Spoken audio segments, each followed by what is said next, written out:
आपसे कहले रहनी ना कि हमके एक ऐसा संकेत दी जिससे हमके ये पता चले कि आपकी हमार परवाह हाँ। एक ऐसा संकेत जिससे हमके ये पता चले कि हमार प्रार्थना आप तक पहुँचत हाँ।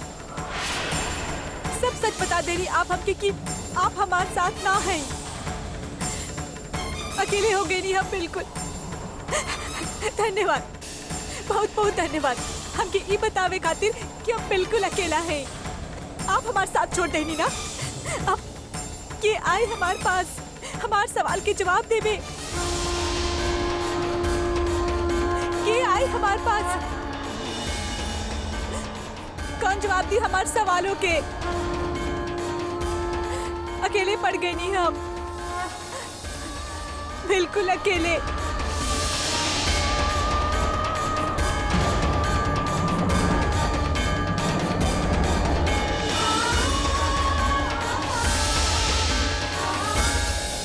सलोनी दीदी, हर सवाल के जवाब दूसरा के पास ना हो खेला विद्या। कितना बार भगवान के पास भी ना। कुछ जवाब अपना अंदर ही ढूंढने पड़ेला हमनी के। हम जाना तानी विद्या, तू अपन परिवार के खुशी के खिलाफ कबो ना जेबू।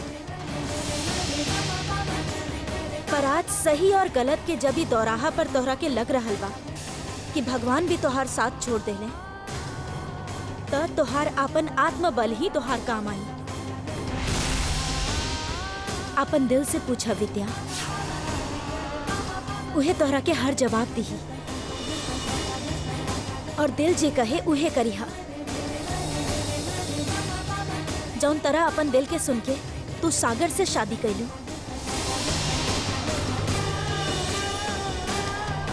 तोहार दिल ही तोहरा के सही राह दिखाई। आप सही कह रहे हैं। कुछ बात के जवाब हमके अपन अंदर ही ढूंढे के पड़ेले। हमके दिशा दिखावे खातिर धन्यवाद दीदी। अब हम उहे करब जे हमार दिल कही। अब हम सिर्फ अपन दिल की आवाज सुनब।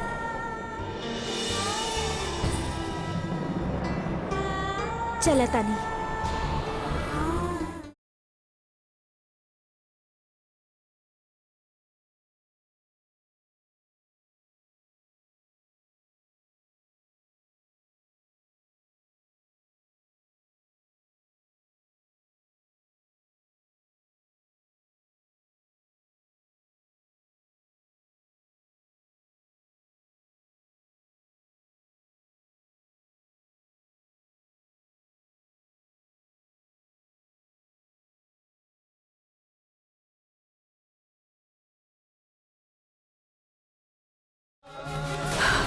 विद्या कहाँ अनिकेत, कहाँ चल गई लू? माँ प्लीज आप चिंता ना करी। सिंदूरा ढूंढ रहा ओकरा इहे कहीं हुई।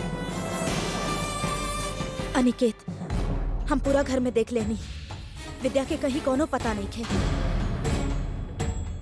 कहीं वो हमरा सबसे नाराज होके हम पुलिस के फोन करत थे।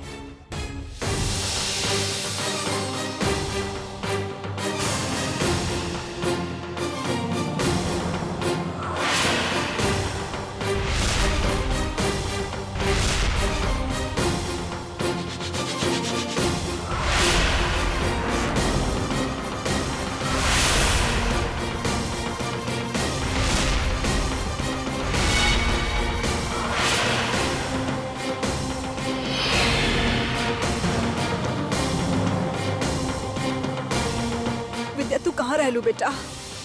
विद्या तू कहाँ चल गई रहलू? जवाब द विद्या, कहाँ चल गए रहू तू?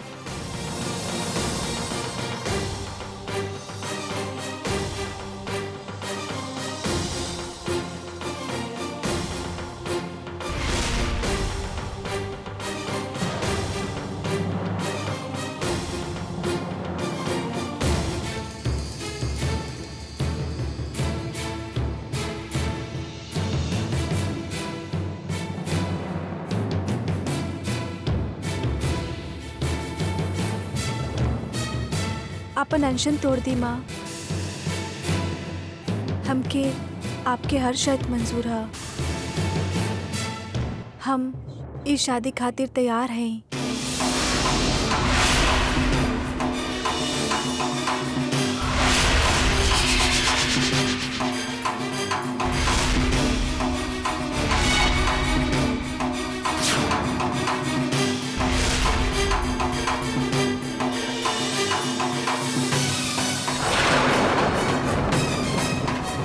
लीमा व्रत तोड़ी।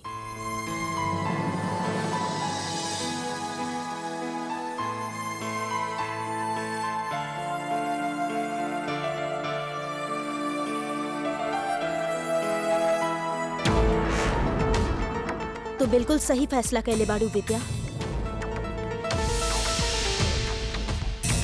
शादी खातिर राजी होके तू ना ही सिर्फ माँ के मान रखले बाड़ू बल्कि हमनी के भी चिंता से मुक्त कर देलू। शुक्रिया। खुश रह। छोटी माँ, अब जब विद्या राजी हो गई बाड़ी तब शादी खातिर देर ना करे के चाहिए। जल्द से जल्द एगो अच्छा सा मुहूर्त निकाल के शादी के तारीख तय कर देवल जाए।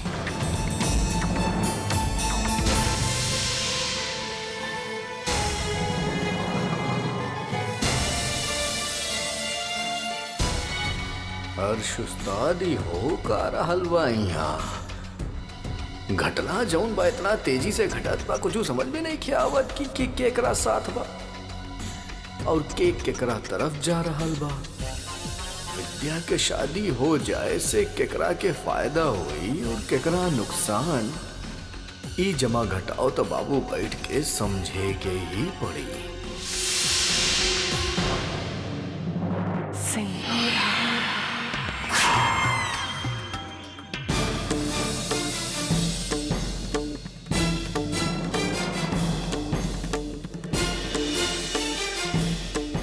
विद्या मामी शादी खातिर हाँ कर देली।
सागर,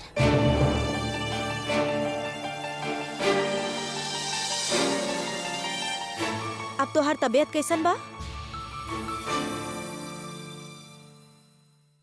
अच्छा नहीं के आज सवेरे दवाई लेवे के बाद अच्छा ना लागत बा। बिल्कुल अच्छा नहीं खेलागत। तू ये मेडिसिन कब से ले रहल बड़ा? आई मीन ऊ मेडिसिन जेकरा खा के तोरा ऐसा अजीब सा लग रहल बा? जब से हम यहाँ आयल बानी 8 दिन हो गए बा।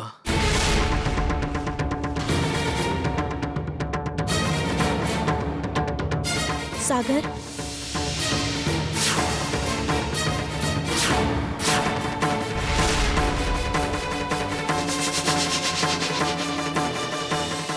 डॉक्टर शिवानी, आपके पेशेंट तो वहाँ हा, आप यहाँ का करल हैं?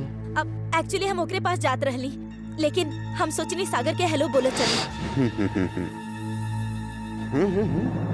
हाँ,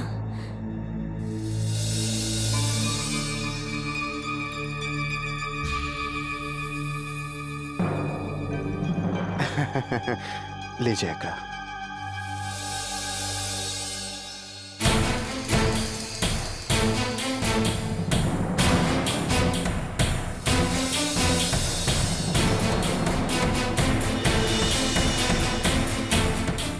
पिछला 8 दिन से सागर के गलत दवाई दिहल जा रहल बा, जेकर वजह से ई हालत हो गइल बा ओकर।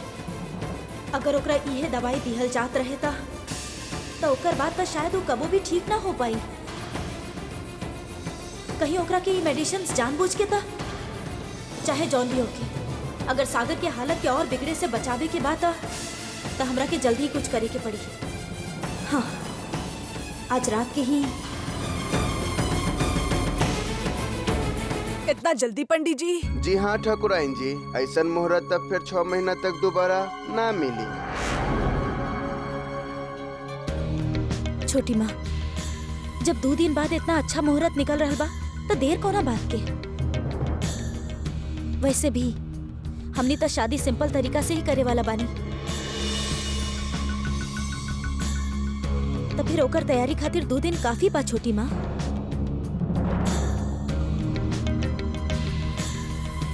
ठीक बा पंडित जी, आप 2 दिन के बाद की तैयारी शुरू कर दी।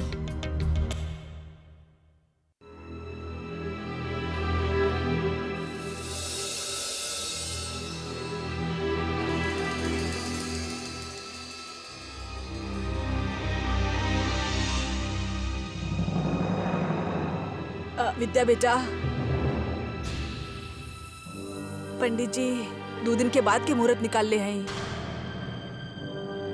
तो के कोनो एतराज तो ना हाथ दुल? बेटी, आप जैसन ठीक समझी करी।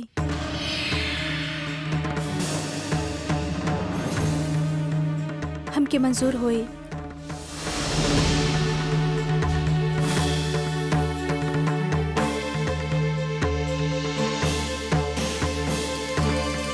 एक मिनट विद्या,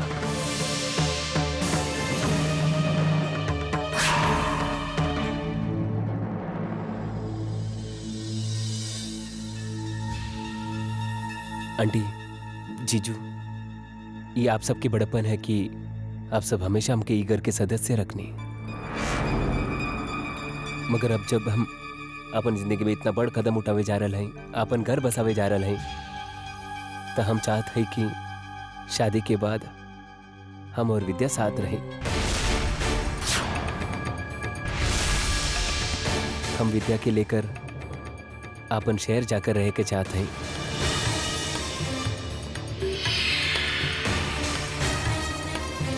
और ई खातिर हमके आप सबकी इजाजत चाहिए।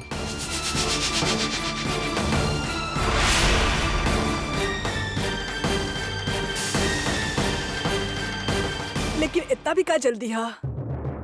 यो तो तोहार अपन ही घर आना बेटा। छोटी माँ, वैसे तो ये लोग जब तक चाहे एक घर में रह सकेले, लेकिन एक ना एक दिन तो इनका क्या अपन घर जाए के ही होगी ना।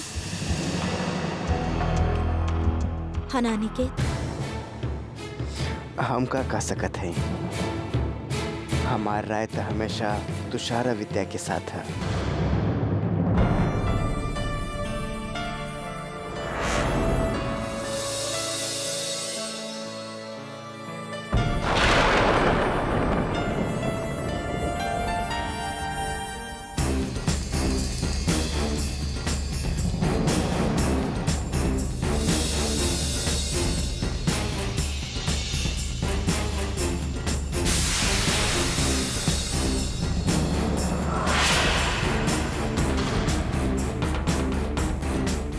अच्छा भइल कि हम डुप्लीकेट चाबी बनवा लेनी।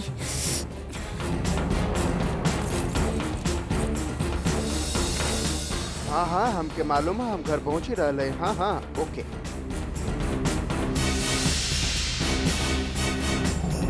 अरे गाड़ी की चाबी कहाँ रह गई? ओह हाँ, शायद हम ऑफिस में भूलेंगे।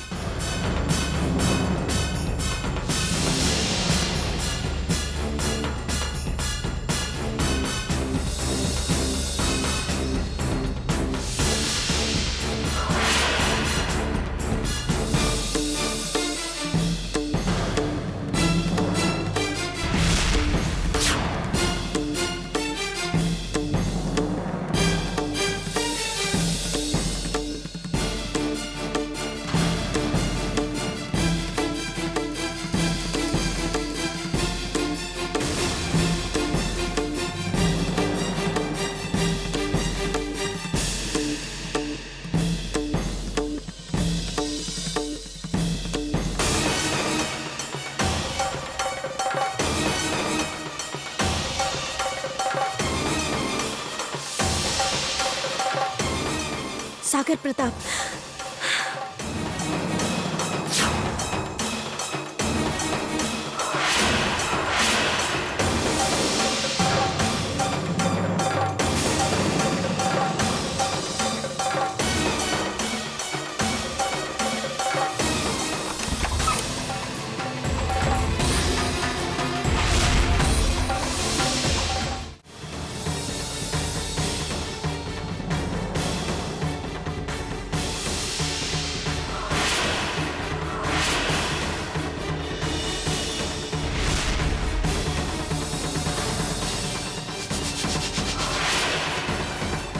ओह ये रहल चाबी।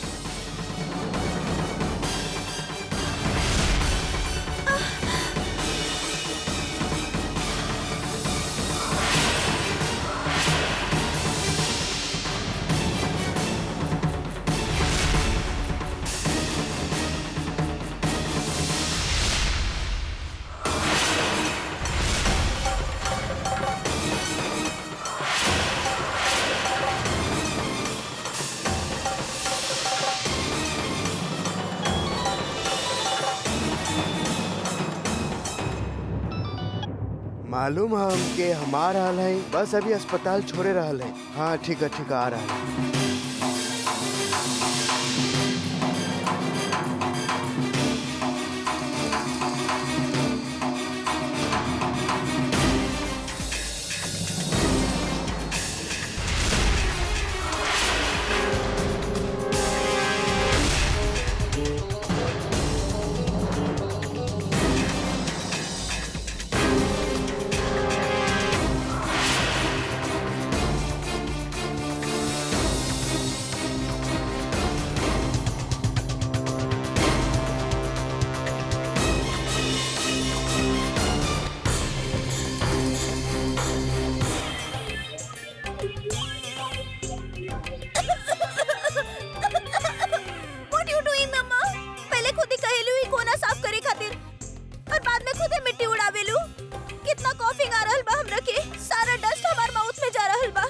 बहसबाजी से ज्यादा अपना काम पे ध्यान दा शालू।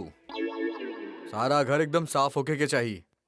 और हाँ, खबरदार खबरदार, अगर काम छोड़ के यहाँ वहाँ घूमे चल गई लाता। समझ में आयल बात? चला काम पे लग जा।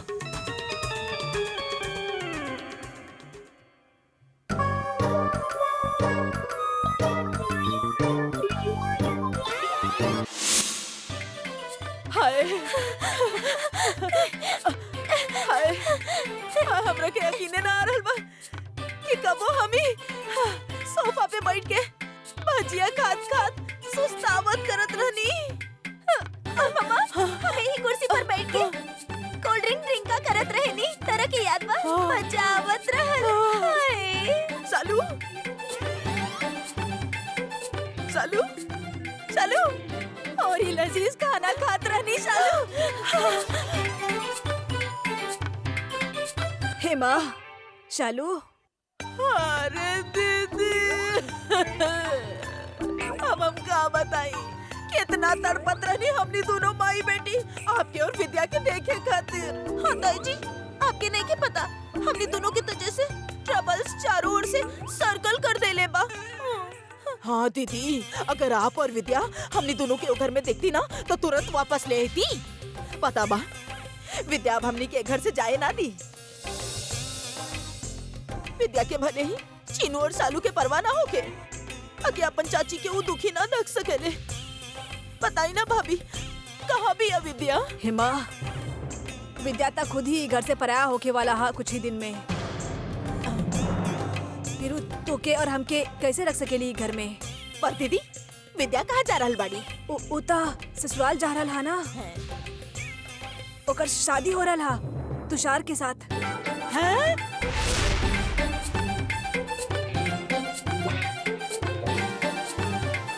का?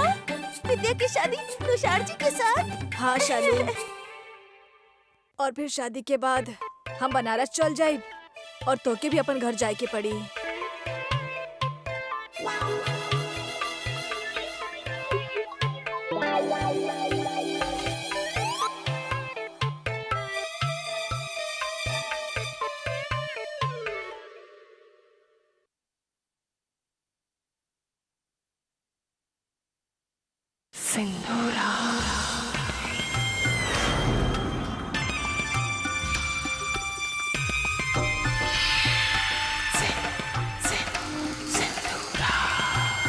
छोटी माँ तोरा खातिर कुछ साड़ी भेजवैले बाड़ी।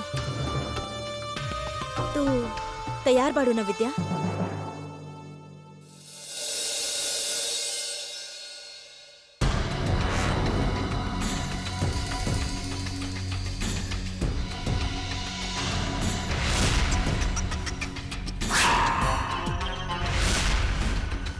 ई का कर रहल बाड़ू विद्या?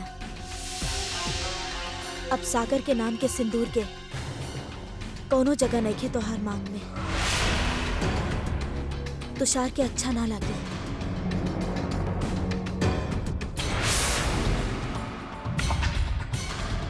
हम समझ सके नहीं विद्या कि तोहरा के ये सब बात अजीब लग रहा होखे, लेकिन कुछ दिन के बात बा बेटा, ओकरा बाद सब कुछ ठीक हो जाए।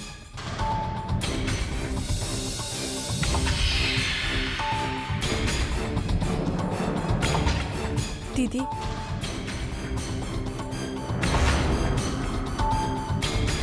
अब तो बस 2-4 दिन खातिर और है नाम यहाँ पर। ओकर बाद था हमके घर से जाए के ही है।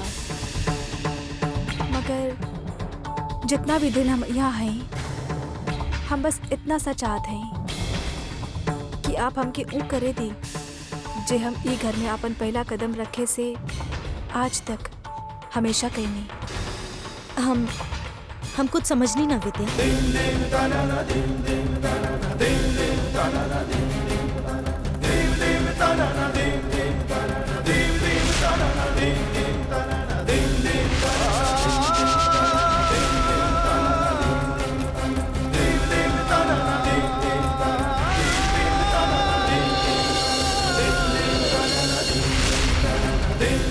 जब तक हम ये घर से विदा ना हो जाते हैं, तब तक ही मांग के ऐसे ही रह दिए।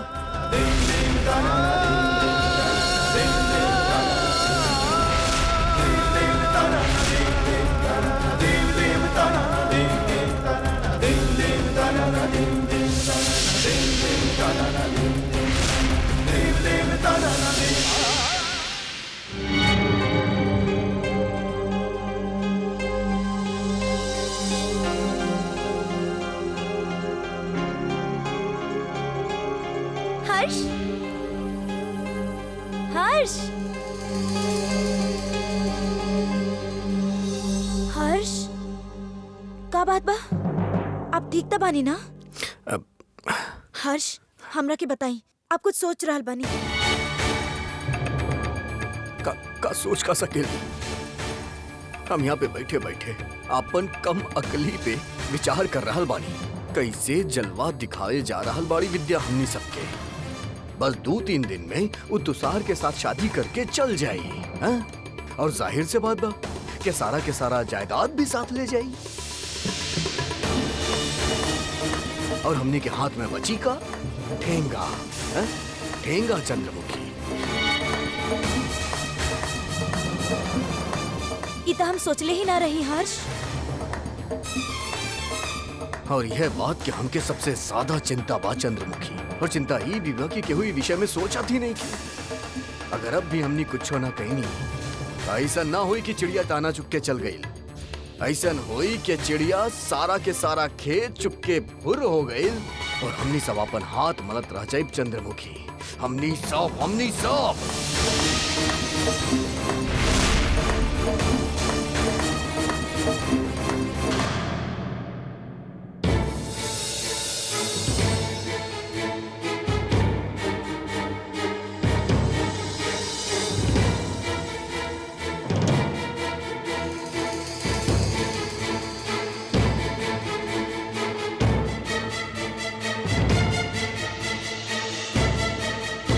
हमरा के घर के कोनो भी मेंबर के बतावे के पड़ी कि सागर के साथ वहाँ हॉस्पिटल में का हो रहल बा। सागर के आज के रिपोर्ट आ गइल बा। ई ओकर फाइल में लगा दी। हाँ लगा दा।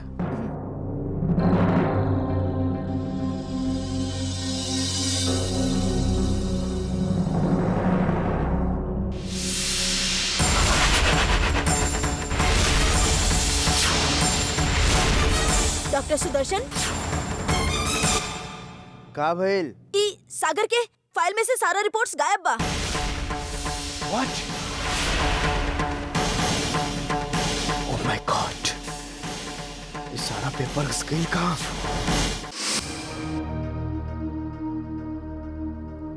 यहाँ तक केहू भी नजर ना आ रहल। हाँ कहीं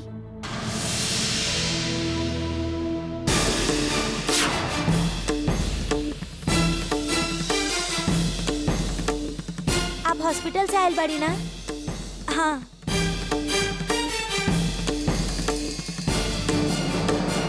कहा का बात बा? सिंधुरा जी बहुत गड़बड़ हो गई। सागर के फाइल में से तमाम रिपोर्ट्स गायब हो गई।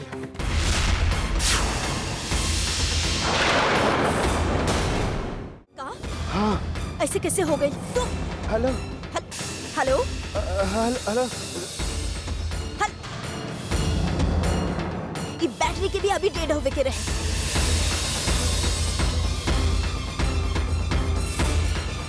अरे ऑफ काहे हो गई?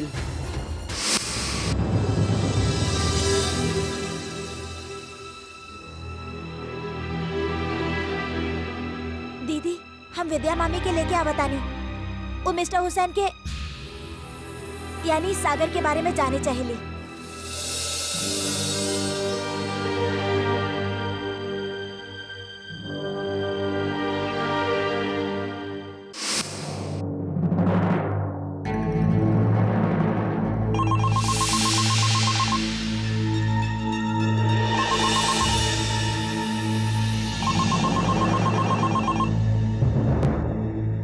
भारत,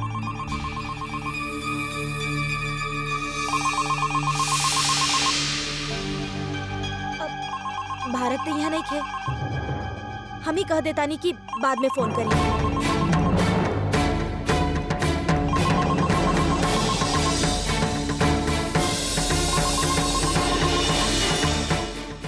डॉक्टर, हम तोहरा के घर में फोन करे से मना कैले रहनी ना। सॉरी, पर का करती? आपके सेलफोन ऑफ रहे और आपके इंफॉर्मेशन देल बहुत जरूरी रहे कि तनी सा गड़बड़ तब भइल है। वो फाइल में सारा रिपोर्ट्स रहे। अगर वो रिपोर्ट्स गलत हाथ में लग गए ना, बहुत मुश्किल हो जाए। डॉक्टर सुदर्शन की आवाज। पर आप परेशान ना होए। हम फोन आपके सिर्फ खबर करे खातिर के ले रहे, बाकी सब हम संभाल ले। धीरे धीरे सागर के सही सही सोच बूझ भी खुल जा रहा है। बहुत जल्द ओकर दिमाग जड़ सन हो जाए। केहू के कानो कान खबर ना होए कि सब आपके और हमार खेल है।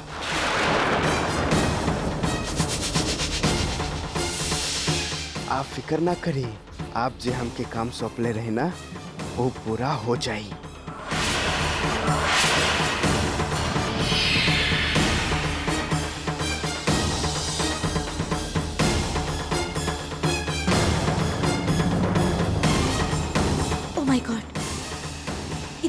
यही घर में बात जे डॉक्टर सुदर्शन के साथ मिलके सागर के पूरा तरह से पागल बनावे के साजिश रच ले बा।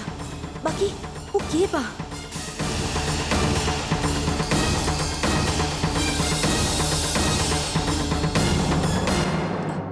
नमस्ते। आप भारत बतावत रहे कि आप इनकर अस्पताल से आयल हैं। कैसन है ये? देखिए, हम आपके बिना जी ना पाए। तू विद्या बड़ी ना, तू ऐसे अच्छा बात करी।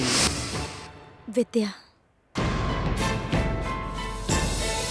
बताई ना दीदी, मिस्टर हुसैन के का हाल बा? वो जल्दी ठीक तो हो जाए ना? विद्या, हमरा के आपसे सागर के बारे में बहुत जरूरी बात करे के बा।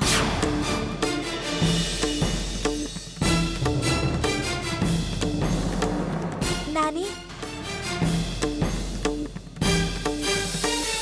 इस शिवानी दीदी बिया मिस्टर हुसैन के हॉस्पिटल से आयल बिया।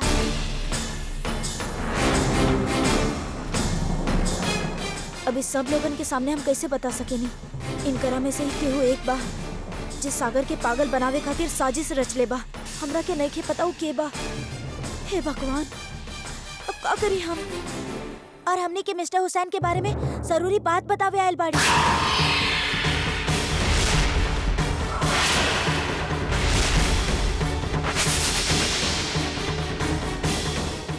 तो आप हॉस्पिटल से आयल बानी। कहीं सागर के बारे में क्या कहे चाहे नहीं आप?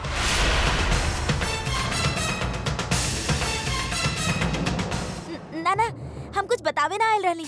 उ का बा ना, हम आप लोग से सागर की डिटेल्स लेवे आयल बानी। डॉक्टर सुदर्शन बाड़े ना, उनकर हॉस्पिटल में हम रिसर्च स्कॉलर बानी।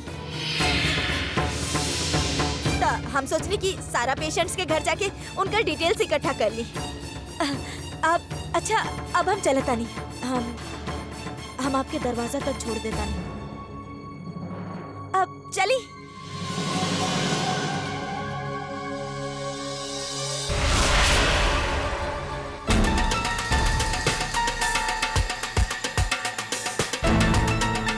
वैसे कोनो जरूरी बात जाने आयल रहलू तू सागर के बारे में? ना, हम कहीं ना, कोनो खास बात ना। अब हम तो सिर्फ उनकर जिंदगी के बारे में, उनकर वाइफ के बारे में जानकारी लेवे आयल रहनी। Actually I am getting late. हम फिर कोनो दिन आई। फिर कोनो दिन? फिर कोनो दिन तो आप सागर की पत्नी से ना मिल पाए, काहे कि कल के बाद वो यहाँ पर होई ही ना।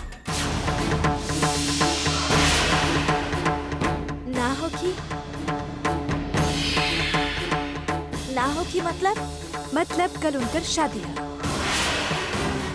का?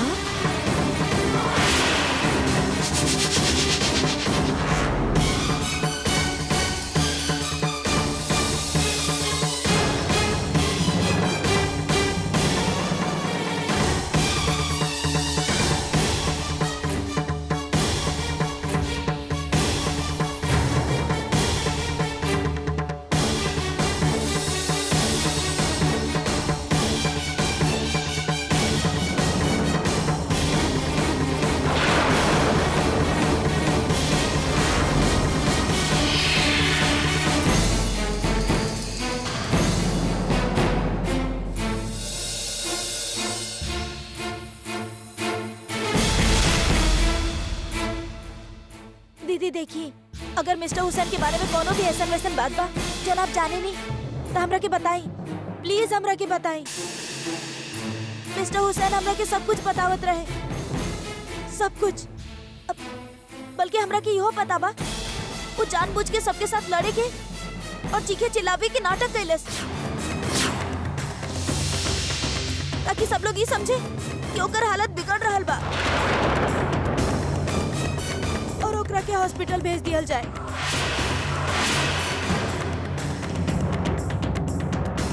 का?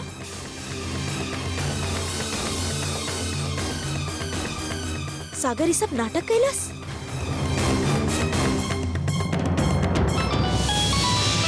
हेलो सिंदूरा जी। इस शिवानी के बिया हमार घर का ख्याल रही। What are you talking? वो आपके घर आए रहे? अच्छा, सही माजरा है। माजरा जौन भी होके वो आप समझी। हमरा के सिर्फ इतना कहे के बा कि ई लेके हमरा के ठीक ना लागल। हमरा के ऐसा लागत रहे कि जैसे वो हमार घर कुछ जाने आए रहे। आप बेफिक्र रहे, हम ओकरा हैंडल करत है।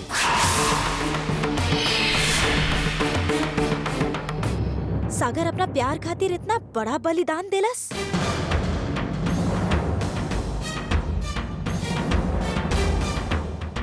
ना भारत, सागर और विद्या की मोहब्बत के अंत इतना बुरा ना हो सकेला। दीदी, हम मिस्टर हुसैन और मामी के हेल्प करे चाहे नहीं। मिस्टर हुसैन हमरा की कसम देले बा कि हम मामी के कुछ ना बताई, लेकिन वो ये सब यही से कर रहा था ताकि विद्या मामी की शादी के और के साथ हो जाए और वो खुशी खुशी रही। काहे कि वो खुद तक कबो ठीक ना हो सकेला, कबो भी ना। के कहलास तोरा से कि सागर ठीक ना हो सकेला? तोहार मिस्टर हुसैन ठीक हो सकेला। आप सच कह रहल बानी दीदी? मिस्टर हुसैन ठीक हो सकेला? तो फिर ओकर मदद करी ना, ओकरा हॉस्पिटल से निकाली ना प्लीज दीदी, ओकरा हॉस्पिटल से निकाली ना प्लीज। ना भारत, अभी ये वक्त सागर के हॉस्पिटल से निकालल इतना आसान नहीं खे। पर हम तोरा से वादा करता नहीं कि हम सागर और विद्या के फिर से एक कर दे। पर भारत, तोरा हमरा से एको वादा करे के पड़ी। तू एकरा बारे में केहू के ना बतेबा, ठीक बा? वादा।